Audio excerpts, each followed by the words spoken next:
Alright, what's going on, Trev 2323? This is my 25 horsepower Johnson.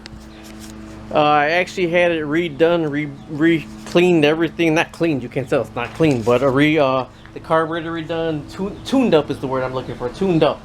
And this is how I store it over the winter time. I actually store it on dolly, a makeshift dolly right here, and I have it just hooked on over that. And then I store it like that over the winter time inside in the basement.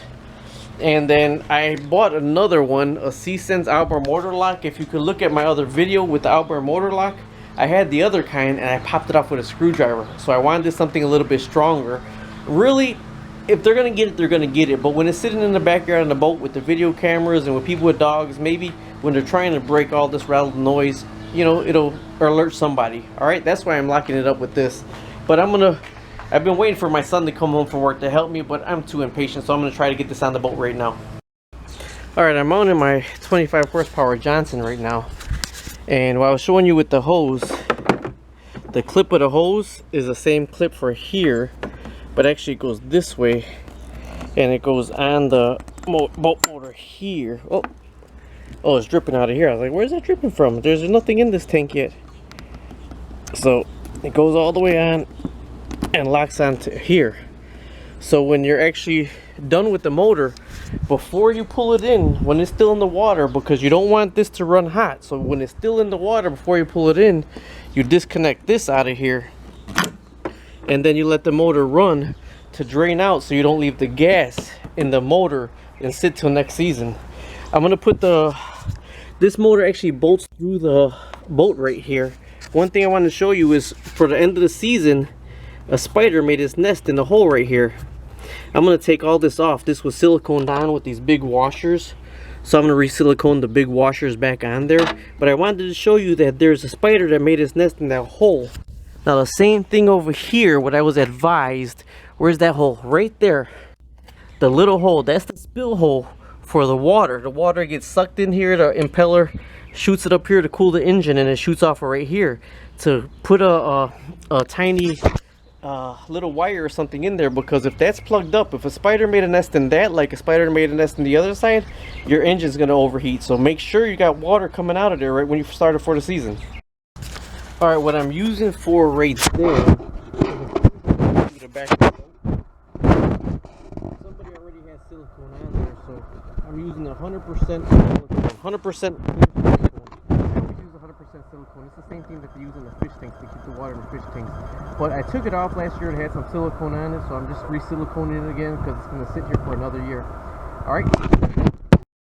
One trick I do to save my silicone is I take a rubber glove. Alright, I left these kind of loose till I could wiggle the screw all the way through. And then after I wiggled the screw all the way through on this side, I tightened it up a little bit and went around to the other side and got the screw in. Here they got to be lined up so you can put your lock on here so nobody can turn them off. So I'm gonna go ahead and get these tightened up right now, and then it should be all mounted. Alright, Trev 2323 here. I'm doing a little video here. I've been working on my boat. I picked it up for 500 bucks with the motor and everything. Everything's titled and everything, but it didn't look like this. I put a lot of work into it. But last winter I took this lock off the motor. It had the screw where you key in the back, put the key in the back. And you know how I got it off?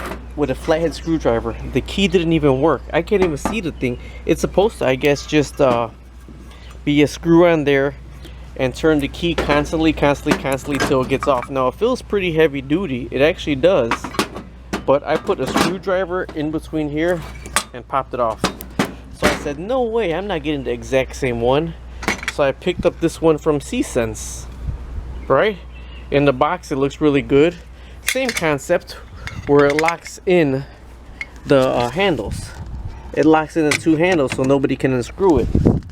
And it comes with a lock. But the thing is, I would have rather them use angle iron than this right here. I mean, this technically you could pry this open also with a screwdriver.